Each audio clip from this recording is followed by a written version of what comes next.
স্রষ্টাকে চিনার উপায় জানতে হবে। আপনার স্রষ্টা কে, কে আপনাকে সৃষ্টি করেছেন, সেই মহান আল্লাহ সুবহানাহু ওয়া তাআলাকে সর্বপ্রথম আপনাকে চিনতে হবে। এই পৃথিবীতে যা দেখছেন, চন্দ্র, সূর্য, গ্রহ, নক্ষত্র, উপগ্রহ এবং আসমান জমিনে অসংখ্য নিয়ামত, অসংখ্য আপনার সৃষ্টি যেগুলো আপনি দেখছেন, এগুলো কে সৃষ্টি করলো, এই সৃষ্টি রহস্য সম্পর্কে আপনাকে অবশ্যই কি হতে হবে, অবহিত হতে হবে। কেন আপনাকে আল্লাহ সুবহানাহু ওয়া তাআলা পৃথিবীতে পাঠিয়েলেন, সেই মহান সত্তা কেমন ধরনের, তার আকৃতি প্রকৃতি কি, সেই সম্পর্কে আপনাকে জানতে হবে। আল্লাহ সুবহানাহু ওয়া তাআলা বলছেন, হুয়াল আউয়ালু ওয়াল আখিরু ওয়াদ যাহিরু ওয়াল বাতিনু ওয়া হুয়া বিকুল্লি শাইইন আলিম। আল্লাহ সুবহানাহু ওয়া তাআলা বলছেন যে তিনিই হচ্ছে আদি। আপনার আল্লাহর পরিচয়, আল্লাহ কে, এটা আগে আপনাকে জানতে হবে। যদি আপনি না জানেন, তাহলে কার আপনি দাসত্ব করবেন, কার ইবাদত করবেন, কার উপাসনা করবেন, কার কাছে মাথা নত করবেন, কার কাছে আপনি ক্রন্দন করবেন, সেই মহান স্রষ্টাকে চিনে নিতে হবে আপনাকে। না চিনে কাউরি দাসত্ব করা যায় না, পরিচয় আগে জানতে হবে। এই জন্য মারিফাতুল্লাহ সুবহানাহু ওয়া তাআলা, আল্লাহর পরিচয় সম্পর্কে আপনাকে প্রথমত আইডেন্টিফাই করতে হবে যে আমার আল্লাহ কে। পবিত্র কোরআনে আল্লাহ সুবহানাহু ওয়া তাআলা স্পষ্টভাবে আপনাকে বলে দিয়েছেন, ওয়াল আউয়ালু, তিনি আদি, তিনি প্রথমে ছিলেন, আর তার আগে কোনো কিছু ছিল না, তিনি আমার আল্লাহ। ওয়াল আখিরু, এবং শেষ পর্যন্ত তিনি থাকবেন। সমস্ত কিছু ধ্বংস হয়ে যাবে, কিন্তু আপনার আমার আল্লাহ কি থাকবেন, তিনিই থাকবেন। তাহলে আমার আল্লাহর পরিচয় আপনাকে জানছেন। ওয়াদ যাহিরু ওয়াল বাতিন, তিনি প্রকাশমান, তার উপরে আর কিছু নেই। তার বিধানের কাছে কাউরি বিধানকে আপনি উন্নত করতে পারেন না, কাউরি আদর্শকে আপনি আল্লাহর পরে দিতে পারেন না, আল্লাহর বিধানের পরে দিতে পারেন না। তিনি হচ্ছে আপনার আল্লাহ। ওয়াল বাতিন, তিনি হচ্ছেন গোপনীয়, অর্থাৎ তার নিচে আর কিছু নেই, তিনি হচ্ছে আপনার মহান স্রষ্টা। ওয়া হুয়া বিকুল্লি শাইইন আলিম, এবং তিনি সব বিষয়ের উপরে সর্বশক্তিমান হচ্ছে কে বলেন তো? আল্লাহ। অফি আনফুসিকুম, আপনি আপনার বডির দিকে একবার নিক্ষেপ করুন, দেখুন আপনার দিয়েছে, এইখানে দিয়েছে মাথা, এখানে দিয়েছে ব্রেন, মগজ ঢুকিয়ে দেওয়া হয়েছে, এখানে দিয়েছে চক্ষু, এখানে দিয়েছে নাসিকা, এখানে দিয়েছে কর্ণ, এখানে দিয়েছে মুখ, এখানে দিয়েছে ঠোঁট, এখানে দিয়েছে লিসান, জিহ্বা, যার মাধ্যমে আমি আপনাদের সামনে কথা বলছি, আপনারাও পরস্পর কথা বলেন। কে দিল এগুলো? আল্লাহ সুবহানাহু ওয়া তাআলা। আল্লাহ সুবহানাহু ওয়া তাআলা, তো তাকে আপনি চিনবেন না? তো বলছেন সর্বশক্তিমান হচ্ছে সেই মহান আল্লাহ সুবহানাহু ওয়া তাআলা। আরো বলছেন, হুয়াল্লাহু হুয়াল্লাহুল্লাযী লা ইলাহা ইল্লা হুয়া আলিমুল গায়বি ওয়াশ শাহাদাতি হুয়ার রহমানুর রহিম। তিনি হচ্ছেন আপনার আল্লাহ, যে তিনি ছাড়া, তিনি সেই মহান সত্তা, তিনি ছাড়া কোনো মাবুদ নেই, তিনি অদৃশ্য জ্ঞান তার কাছে, সব কিছুই তিনি জানেন, চাক্ষুষ্মান, এবং গায়েবের জ্ঞান কার? আল্লাহ সুবহানাহু ওয়া তাআলা। কোন নবী এবং রাসূল গায়েবের খবর জানতেন? আপনাদের আকীদাটা টেস্ট করছি আমি। কোন নবী এবং রাসূল কি গায়েবের খবর জানতেন? না, যা ইনফরমেশন দেওয়া হতো সেটাই বলতেন। ওমা ইয়ানতাকু আনিল হাওয়া ইন হুয়া ইল্লা ওয়াহিয়ুন ইউহা। নবী মুহাম্মদুর রাসূলুল্লাহ সাল্লাল্লাহু আলাইহি ওয়াসাল্লাম যা কিছু বলেন ওহী ভিন্ন কিছুই নাই। তিনাকে আল্লাহ সুবহানাহু ওয়া তাআলা জানিয়ে দিতেন, তারপরে তিনি বলতেন, তার আগে তিনি কিছু জানতেন না। তিনি হচ্ছেন আল্লাহ সুবহানাহু ওয়া তাআলা আমার হুয়ার রহমান। তিনি হচ্ছেন করুণাময়, তিনি হচ্ছেন দয়ালু রহিম। তিনি হচ্ছেন হুয়াল আহাদ, কুল হুয়াল্লাহ, কুল হুয়াল্লাহু আহাদ। রাসূলকে বলছেন তুমি বলো তিনি হচ্ছেন একক সেই সত্তা। লাম ইয়ালিদ ওয়া লাম ইউলাদ, তিনি কাউকে জন্ম দেননি এবং কাউরি কাছ থেকে তিনি জন্মগ্রহণ করেন। ওয়া লাম ইয়াকুল লাহু কুফুয়ান আহাদ, তার সমতুল্য আর কিছু নেই। তিনি হচ্ছেন আপনার মহান আল্লাহ। তাহলে এই আল্লাহ যা আপনার হৃদয়ে যা কিছু কি হয় কল্পনা করেন সেটা কে জানে? আল্লাহ।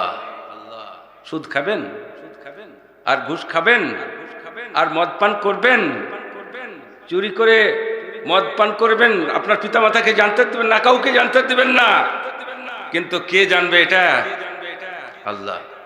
কেউ জানতে পারবে না। আপনি যদি সিয়াম না রাখেন, আল্লাহর যে সিয়াম রাখার কথা বলা হয়েছিল, যে নির্দেশনামা দিয়েছিলেন আল্লাহ, সেটা আপনি রাখলেন না, বাড়ির ভিতরে খেয়ে নিলেন, কেউ আপনাকে দেখতে পেল না, কিন্তু দেখলো কে? আল্লাহ। সুতরাং এই আল্লাহকে ফাঁকি দেওয়ার কিছু আছে? তাছাড়া আপনার দুই স্কন্ধে দুইজন ফেরেশতা আপনার সমস্ত কর্ম দিয়ে কি করছেন? লিপিবদ্ধ করছেন, রেকর্ড করে নিচ্ছেন। আপনি যা ভালো কাজ করছেন একজন লিখছে ভালো কাজ, যিনি খারাপ কাজ করছেন তিনি আরেকজনে লিখে দিচ্ছেন, কি খারাপ কাজগুলো লিখে দিচ্ছেন। সেদিন আপনাকে সামনে আপনার আমলনামা পেশ করে দেওয়া হবে। আপনি তখন লা ইউগাদিরু সাগীরা, সেদিন আপনি দেখবেন যে লা ইউগাদিরু সাগীরা ওয়ালা কাবীরা, ছোট থেকে ছোট, বড় থেকে বড় সমস্ত কিছুই আপনার কাছে কি করে দিবে? উপস্থাপন করে দিবে, যেটা আপনি কল্পনাও করতে পারেননি যে কাজটা করেছি কিনা।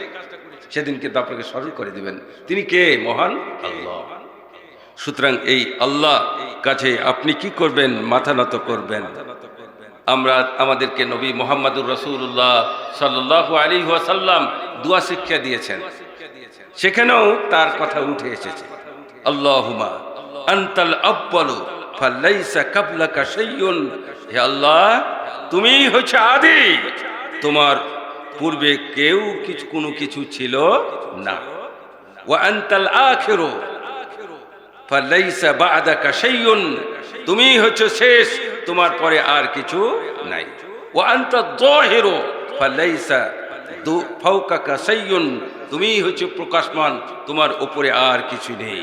ওয়া আনতাল বাতিনু ফালাইসা দুনাকা শাইউন, তুমি হচ্ছে গোপন, তোমার চেয়ে আর কোনো কিছু গোপন হতে পারে না। হে আল্লাহ আখয আন্না দাইন, হে আল্লাহ তুমি আমার ঋণগুলোকে পরিশোধ করে দাও। ও আগনিনা মিনাল ফাকরে, দারিদ্র থেকে আমাকে মুক্তি দাও। এই দোয়া নবী মুহাম্মদুর রাসূলুল্লাহ সাল্লাল্লাহু আলাইহি ওয়াসাল্লাম শিখিয়ে গেছেন। সহিহ মুসলিমের 2713 নম্বর হাদিস পড়ে দেখবেন। তাহলে আপনার আল্লাহর পরিচয় পেয়েছেন? আল্লাহর পরিচয় পেলেন? ফাঁকি দেওয়া যাবে? সম্ভব নয়। সুতরাং সেই আল্লাহকে ভয় করে এই তাকওয়া নিয়ে, তাকওয়ার ভিত্তিতে আপনার সম্মান বেড়ে যাবে। মানুষকে আল্লাহ সুবহানাহু ওয়া তাআলা সৃষ্টি করেছেন, বানি আদমকে অত্যন্ত সম্মানিত করে মর্যাদাবান করে সৃষ্টি করেছেন এই বানি আদমকে, কিন্তু এই বানি আদম তার মর্যাদাকে রক্ষা করতে পারে না। এই বানি আদম তার মর্যাদাকে রক্ষা করতে পারে না। এরা গড্ডলিকা প্রবাহে গা ভাসিয়ে দিয়ে যায় মন তাই করে। কিন্তু একদিন যে আপনাকে ধরা খেতেই হবে, একদিন যে আমাকে ধরা খেতেই হবে, এ কথা ভুললে চলবে না। পৃথিবীতে আপনাকে আমাকে এই যে মর্যাদা দিয়েছেন, এই মর্যাদা আল্লাহ সুবহানাহু ওয়া তাআলার পরিশোধ করতে পারবেন? পারবেন না। অসংখ্য সৃষ্টি রাজি রয়েছে পৃথিবীতে, সবারই ওপরে এই আশরাফুল মাখলুকাত আল্লাহ সুবহানাহু ওয়া তাআলা ফজিলত দিয়েছেন আমাদেরকে। এর চেয়ে বড় কিছু কি আর আছে বলেন? এর চেয়ে আর বড় কিছু নেই। সুতরাং কাররাম না বলা হয়েছে, আমি এই বানি আদমকে মর্যাদামান সম্মানিত করেছি। এই সম্মানিত কিসের মাধ্যমে করেছেন দেখেন? এই জ্ঞান শক্তি, এই মেধা শক্তি, এই ভালো মন্দ বোঝার শক্তি, আপনার আল্লাহ এবং নাই অন্যায় বোঝার শক্তি, এই শক্তিটা শুধুমাত্র এইগুলো আল্লাহ সুবহানাহু ওয়া তাআলা মানুষ জাতিকে দিয়েছেন। কোন প্রাণীকে এই জ্ঞান, এত মেধা, এত বিজ্ঞান শিখার উপায় কোন প্রাণীকে দেননি। একমাত্র কাকে দিয়েছেন বলেন তো? মানুষকে। তাইলে আপনি সেই আল্লাহর গুণকীর্তন অবশ্যই করতে হবে। আর আমাদের পথ প্রদর্শক হিসাবে নবিয়ানা সাইয়্যিদানা মুহাম্মাদুর রাসূলুল্লাহ সাল্লাল্লাহু আলাইহি ওয়াসাল্লামকে পাঠিয়েছিলেন, তাকে আইডিয়াল হিসাবে, আদর্শ হিসাবে তাকেই ফলো করতে হবে। আর এই দুটির সমন্বয় হয়েছে ইসলাম। এই দুটির সমন্বয় কি বলেন তো? ইসলাম।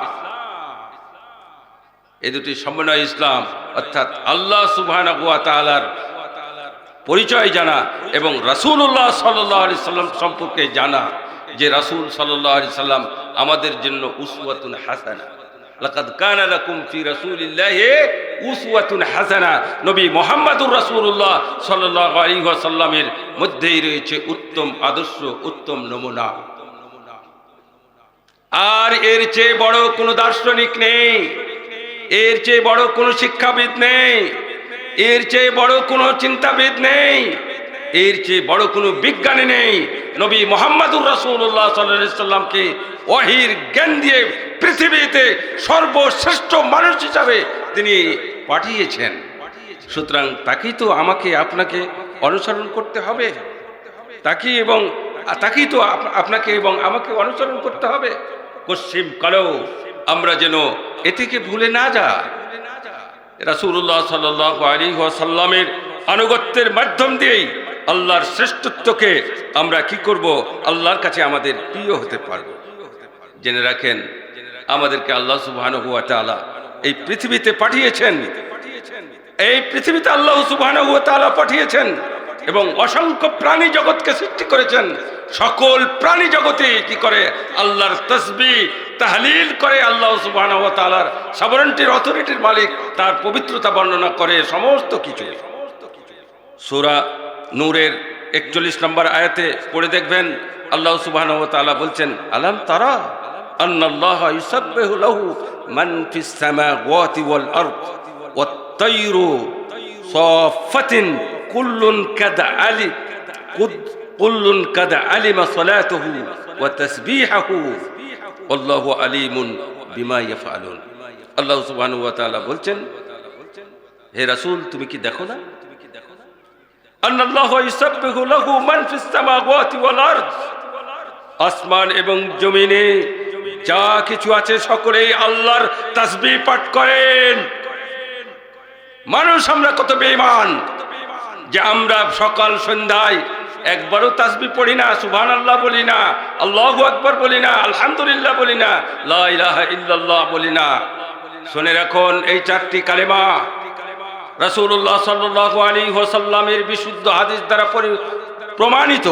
রাসূল সাল্লাল্লাহু আলাইহি ওয়াসাল্লাম বলছেন, আরবাউ কালিমাতিন আহাব্বু ইলাল্লাহি সুবহানাহু ওয়া তাআলা। চারটি কালেমা আল্লাহর নিকটে সবচাইতে প্রিয়। ছোট্ট ছোট্ট কালিমা, সেগুলো কি?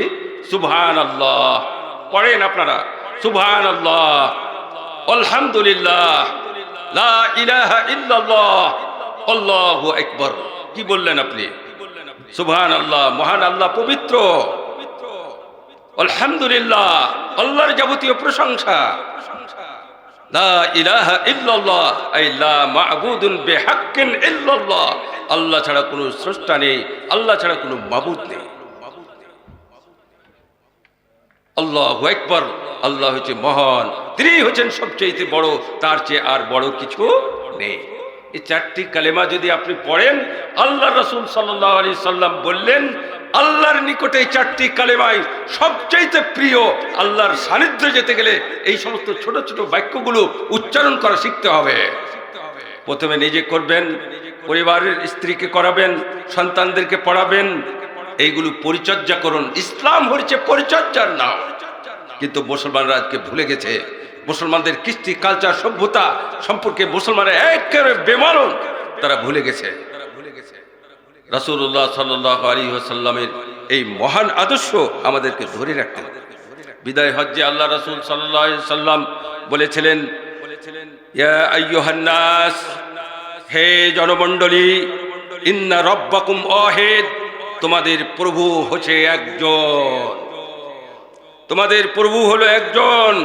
ওয়া ইন্না আবাআকুম ওয়াহিদ, তোমাদের পিতাও একজন, আদম আলাইহিস সালাম। সেখান থেকে সমস্ত মানুষের আবির্ভাব ঘটেছে। আদি পিতা আদম আলাইহিস সালাম। আল্লাহ আল্লাহ রাসূল সাল্লাল্লাহু আলাইহি ওয়াসাল্লাম সাবধান করে বলছেন যে সাবধান, লা ফাজলা লি আরবি আলা আজামি, অনারবের পরে আরবের কোনো প্রাধান্য নেই। ওয়ালা লি আজামি আলা আরবি, আরবের উপর অনারবের কোনো প্রাধান্য নেই। ওয়ালা লি আহমারা আলা আসওয়াদ, এবং কালোর উপরে লালের কোনো প্রাধান্য নেই, এবং লালের উপরে কালোর কোনো প্রাধান্য নেই। ইল্লা বিত্তাকওয়া, যে সর্বাধিক আল্লাহ সুবহানাহু ওয়া তাআলাকে ভয় করে সেই হবে মর্যাদাবান আল্লাহর কাছে। সূরা হুজরাতে পড়ে দেখবেন, সূরা হুজরাতের আল্লাহ সুবহানাহু ওয়া তাআলা বলছেন, ইন্না আকরামাকুম ইনদাল্লাহি আতকাকুম, আল্লাহর নিকটে সর্বাধিক সম্মানিত ওই যে অধিক তাকওয়াশীল। অতএব আল্লাহর পরিচয় একটু আগেই আপনাদের দিয়েছি। ওই আল্লাহকে ভয় করে আপনার সালাত, আপনার সিয়াম, আপনার হজ, আপনার যাকাত, আপনার পারস্পরিক সম্পর্ক, আপনার স্ত্রীর সঙ্গে ব্যবহার, আপনার সন্তানের সঙ্গে ব্যবহার, আপনার পারিবারিক ব্যবহার, আপনার রাষ্ট্র পরিচালনার ব্যবহার, আপনার সামাজিক পরিচালনার ব্যবহার, সব কিছু কোরআন এবং সুন্নাহ থেকে নিতে হবে। এরাই হচ্ছে আহলুল হাদিস। এরা কোনোদিন মানুষের বুট গড়া মতদর্শের পরে চলতে চায় না। এরা প্রধানত কোরআন এবং সুন্নাহকে আইডেন্টিফাই করে চলে, এরপরেই তাদের জীবনকে পরিচালনা করতে চায়। সন্ধ্যা থেকে এই পর্যন্ত অনেক উলামায়ে কেরাম আপনাদের সঙ্গে বক্তব্য রেখেছেন। সবারই বক্তব্যের মূল সারমর্ম হচ্ছে, আসুন আমরা পবিত্র কোরআন এবং সহিহ হাদিসের আলোকে আমাদের জীবন গড়ি। আমরা একথাই বাংলার মানুষকে বলছি। আমরা ফিকহি মূলনীতির উপর ভিত্তি করে সমাজ পরিচালনা করতে চাই না। আমরা ওই পাশ্চাত্যের দর্শনের অনুসারে আমাদের জীবনকে পরিচালনা করতে চাই না। আমরা কোনো বিদ্যার প্রভাবে প্রচারিত হতে চাই না। আমরা চাই কোরআন এবং সুন্নাহ অভ্রান্ত ওহী আমাদের কাছে উপস্থিত আছে, যা আল্লাহ সুবহানাহু ওয়া তাআলার কালামুল্লাহ, পবিত্র কালাম, যা নবী মুহাম্মদুর রাসূলুল্লাহ সাল্লাল্লাহু আলাইহি ওয়াসাল্লামের উপরে 23 বছর যাবত অবতীর্ণ হয়েছিল, সেই গ্রন্থ আমাদের কাছে আছে। নবী মুহাম্মদুর রাসূলুল্লাহ সাল্লাল্লাহু আলাইহি ওয়াসাল্লামের ওয়াহিয়ে গায়ের মতলু, অর্থাৎ যেগুলো আহাদিস সহিহা আমাদের কাছে বিদ্যমান আছে, ওরই পরে নির্ভর করে, ওরই পরে আমাদের জীবনকে পরিচালনা করার জন্য আহলে হাদিস আন্দোলন বাংলাদেশ আপনাদের কাছে এই দাওয়াত পৌঁছে দিচ্ছে। মনে রাখবেন, ইসলামী যে complete code of the life, আমরা কোনো সময় আংশিক কোনো দাওয়াত আপনাদের কাছে দিইনি। ইসলাম পূর্ণাঙ্গ জীবন ব্যবস্থা, নবীগণের তরিকায় আমরা ইসলামকে রাজনৈতিক ক্ষেত্রে নিয়ে যেতে চাই, সামাজিক ক্ষেত্রে নিয়ে যেতে চাই, সর্বক্ষেত্রে নিয়ে যেতে চাই। কার্ল মার্কসের সেই থিওরি দেওয়া, বা স্টালিনের সেই থিওরি দেওয়া, বা ওই যারা পাশ্চাত্য গণতন্ত্র আবিষ্কার করেছেন তাদের থিওরি দ্বারা আমরা তাদের সঙ্গে যুদ্ধ করে, সেই আদর্শের সঙ্গে যুদ্ধ করে ইসলাম প্রতিষ্ঠা করতে চাই না। আমরা নবীগণের তরিকায় ইসলামকে পৌঁছে দিতে চাই রাষ্ট্র ক্ষমতায়। কি বলেন আপনারা? আছেন? ইনশাআল্লাহ থাকবেন। কারণ রাসূলুল্লাহ সাল্লাল্লাহু আলাইহি ওয়াসাল্লাম 1450 বছর পূর্বেই বলেছেন, তারাকতু ফীকুম আমরাইন লান তাজিল্লু মা তামাসসাকতুম বিহিমা কিতাবাল্লাহ সুন্নাতে নবীহি। রাসূলুল্লাহ সাল্লাল্লাহু আলাইহি ওয়াসাল্লাম বলছেন বিদায় হজ্জের ভাষণে, আমি তোমাদের জন্য দুটি জিনিস ছেড়ে গেলাম, যতক্ষণ পর্যন্ত তোমরা এই দুটি জিনিসকে একড়ে ধরে থাকবে, পশ্চিম কালেও তোমরা পথভ্রষ্ট হবে না। আর সেটা কি? আল্লাহর কিতাব, রাসূলুল্লাহ সাল্লাল্লাহু আলাইহি ওয়াসাল্লামের সহিহ হাদিস। আমি বলেছিলাম আল্লাহর পরিচয় সম্পর্কে জানতে হবে এবং রাসূলকে জানতে হবে। রাসূলের পরিচয় আমরা জেনেছি যে এই রাসূল, তিনি মানব রাসূল। তিনি আব্দুল্লাহর ওরসে জন্মগ্রহণ করেছেন, মা আমিনার পেট থেকে পৃথিবীতে এসেছিলেন। আমরা তাকে কখনোই নূরের নবী বলতে পারি না। তিনি মাটির তৈরি মানুষ। কিন্তু পার্থক্য হচ্ছে সাধারণ মানুষের এবং আমাদের মধ্যে, তার মধ্যে পার্থক্য হলো যে তিনার কাছে ওয়াহী আসতেন। তিনাকে আল্লাহ স্ফূর্ত পবিত্র করে দুনিয়াতে কি করেছেন, তার হৃদয়ে যে কালো ময়লাগুলো ছিল 3 বার তার সিনাচাক করা হয়েছে, সেগুলো পরিষ্কার করে দিয়ে একজন শ্রেষ্ঠ মানুষ হিসাবে আল্লাহ সুবহানাহু ওয়া তাআলা তাকে পৃথিবীতে আইডিয়াল আদর্শ হিসাবে আমাদের কাছে দিয়েছেন। অতএব হে মুসলিম ভাইয়েরা, আপনাদের কাছে উদাত্ত আহ্বান করব যে আপনারা কোনো সময় এই পারস্পরিক যে সম্পর্ক, এই সম্পর্কের অবনতি ঘটাবেন না। ওই পাশ্চাত্য দর্শন আজকে ফিলিস্তিনের মুসলমানদেরকে, ইহুদি খ্রিস্টান বেনিয়া শক্তি তাদের মুসলমানদের রক্ত পান করছে, আমরা এটা কখনোই বরদাস্ত করতে পারি না। আমরা আল্লাহর কাছে বিচার দিয়েছি, আল্লাহর কাছে প্রার্থনা করছি, ওই বাইতুল মুকাদ্দাস আমাদের প্রথম কিবলা, হে আল্লাহ তুমি রক্ষাকারী, তুমি কিভাবে রক্ষা করবে তুমি জানো। আমরা প্রার্থনা করছি আল্লাহ তুমি তাদেরকে মুসলিম ভাই বোনদেরকে তুমি রক্ষা করো, পবিত্র ভূমি বাইতুল মুকাদ্দাসকে তুমি রক্ষা করো। এখান থেকে আপনার এবং আমার এই দোয়া যাবে, আল্লাহ সুবহানাহু ওয়া তাআলা কিভাবে করবেন তিনিই ভালো বুঝেন। তবে মুসলমানদের বলবো, আন্তর্জাতিক যারা মুসলমানদের নেতা আছেন তাদেরকে বলবো যে আপনারা সজাগ হন, আপনারা সজাগ হন। এই ইহুদি খ্রিস্টানেরা 1924 সালে যে সর্বশেষ খেলাফত ছিল তুরস্কে, সেই খেলাফতকে ধ্বংস করেছে এই মুসলমানদের দ্বারাই। নামে মাত্র মুসলমান, কামাল পাশা আতাতুর্ক তুর্কের মাধ্যম দিয়ে ধ্বংস করে দেওয়া হয়েছে। সে সময় ভালো খলিফা ছিলেন খলিফা আব্দুল হামিদ, দ্বিতীয় আব্দুল হামিদ। তিনি এই যখন ইহুদিরা যখন জেরুজালেমে প্রবেশ করে এবং এখানে তারা বহু অর্থের বিনিময়ে এই জায়গাটা খরিদ করার জন্য বলেছিল দ্বিতীয় আব্দুল হামিদকে, তিনি অত্যন্ত সুন্দরভাবে বলে দিয়েছিলেন যে আমি এই পবিত্র ভূমির 1 বিঘত পরিমাণ জমি তোমাদেরকে দেওয়ার ক্ষমতা আমি আব্দুল হামিদ রাখি না। চক্রান্ত করে তাকে গ্রীসের রাজধানীর অধিকাংশ যেখানে ইহুদিরা বসবাস করে সেই অঞ্চলে তাকে নির্বাসন দেওয়া হয়েছিল। সর্বশেষ খলিফা আব্দুল মজিদকে 37তম তিনি খলিফা ছিলেন মুসলমানদের, তাকেও সেখান থেকে তাড়িয়ে দিয়েছিল, ব্রিটেনে নির্বাসন দেওয়া হয়েছিল সর্বশেষে। এবং তাকে এই কামাল পাশা আতাতুর্ক, যিনি ইহুদির খ্রিস্টানদের কিরানক, এর মাধ্যম দিয়ে মুসলমানদের এই খেলাফতকে ধ্বংস করে দেওয়া হয়েছে। এবং পরবর্তীতে ওই পবিত্র ভূমি আজকে আমাদের হাতছাড়া হয়ে গেছে। সুতরাং হে মুসলিম কমিউনিটি, জাগ্রত হও। যদি আপনার চরিত্রে কোরআন এবং সুন্নাহর প্রভাব থাকে, আল্লাহর আপনার প্রার্থনা কবুল করবেন। কিন্তু আপনার চরিত্রে যদি কোরআন এবং সুন্নাহ না থাকে তাহলে আপনার দোয়া বৃথা হবে। অতএব আপনাদেরকে আমরা উদাত্ত আহ্বান জানাবো যে আগে আল্লাহর রঙে রঙ্গিত হন, আল্লাহর কিতাব অনুযায়ী নিজের ব্যক্তি জীবনকে তৈরি করেন, পরিবারকে তৈরি করেন, সমাজকে তৈরি করেন। জাতীয় জীবনে, আন্তর্জাতিক ক্ষেত্রে, সর্বক্ষেত্রেই শান্তি আসবে যদি আপনি গ্রহণ করতে পারেন কোরআন এবং সুন্নাহর এই বাণীগুলো। সম্মানিত দ্বীনী ভাইরা, আল্লাহ সুবহানাহু ওয়া তাআলা স্পষ্টই ঘোষণা করে দিয়েছেন ওই ইহুদি খ্রিস্টানরা আপনাদের বন্ধু হবে না। ওয়ালান তারজা আনকাল ইয়াহুদ ওয়াল নাসারা হাত্তা তাত্তাবিয়া মিল্লাতুহুম, যতক্ষণ পর্যন্ত তাদের মিল্লাত, তাদের আদর্শ যতক্ষণ পর্যন্ত গ্রহণ না করবে মুসলমানরা, ততক্ষণ পর্যন্ত তারা মুসলমানদের পরে সন্তুষ্ট থাকতে পারে না। অতএব মুসলমানদের তারা চিরশত্রু। কিন্তু প্রতিটি মুসলিম দেশেই তারা আজকে কি করেছে, ছড়ি ঘুরাচ্ছে। কেন? মুসলমানদের ইউনিটি নাই, কোরআন এবং সুন্নাহকে তারা ধরে নাই। আল্লাহ সুবহানাহু ওয়া তাআলা বলছেন ওয়াতাসিমু বিহাবলিল্লাহি জামিআন ওয়া লা তাফাররাকু, তোমরা আল্লাহর রজ্জুকে শক্তভাবে ধারণ করো, দলে দলে বিভক্ত হয়ে যাও। আল্লাহর রজ্জু কি? কোরআন সুন্নাহ না? কোরআন এবং সুন্নাহকে ভালো করে ধারণ করার কথা বলছেন আল্লাহ সুবহানাহু ওয়া তাআলা। সুতরাং আপনাদের কাছে বিনয়ের সাথে বলবো, আসুন আমরা রক্তপাত পরস্পরের ভিতরে যেন না ঘটায়।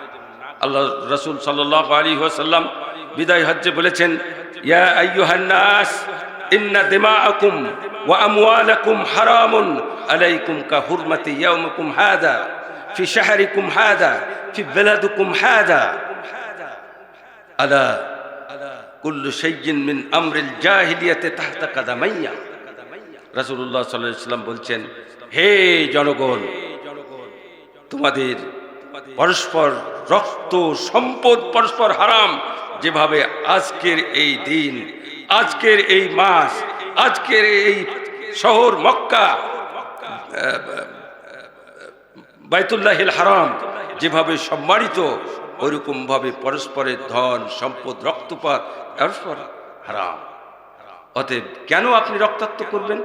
ওই পাশ্চাত্য দর্শনের অনুসারী হয়ে আমরা বহু মানুষকে হারিয়েছি, এর মধ্যে বহু মানুষের মধ্যে হারিয়ে গেছে, এবং আরো যে কত মানুষ হারাইবে তার ইয়াত্তা নেই।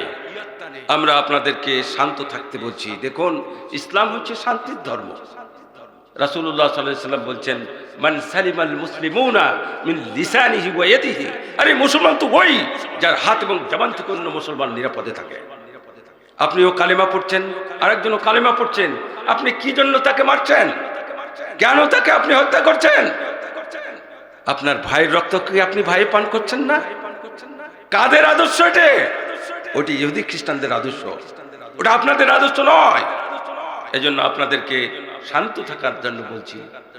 এই পাশ্চাত্য দর্শনের অনুসারী হয়ে মুসলমানদের মধ্যে শুরু হয়েছে এক চরম জাহিলিয়াত।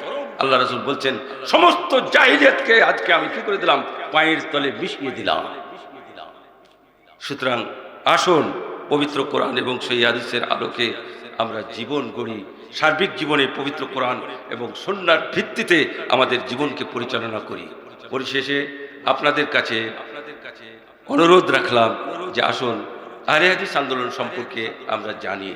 আমাদের অনেকগুলো বই লেখা হয়ে গেছে, অনেকগুলো আমিরে জামাতের বহু কিতাব আপনাদের সামনে আছে।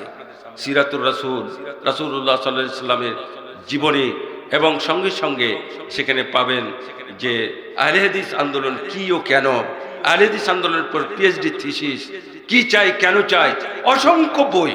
আমাদের সলাতুর রাসূল, রাসূল সাল্লাল্লাহু আলাইহি ওয়াসাল্লামের সলাত কিভাবে ছিলেন, অর্থনৈতিক ক্ষেত্রে আমাদের প্রকাশনা থেকে সেই বইগুলো বেরিয়ে গেছে। তাই আসুন আমরা সেগুলো পড়াশোনা করি, বুঝি, আর হাদিসদের সম্পর্কে আমরা জানি। তাহলে আমাদের ভবিষ্যৎ পথ পরিষ্কার হয়ে যাবে, জান্নাতের পথে আমরা চলতে পারি। পরিশেষে সকলের সুস্বাস্থ্য কামনা করে আজকের এই সংক্ষিপ্ত বক্তব্য শেষ করলাম। ওয়া আকুলু কওলি হাযা আস্তাগফিরুল্লাহ লাকুম ওয়া লিসাইরিল মুসলিমিন। আসসালামু আলাইকুম ওয়া রাহমাতুল্লাহ।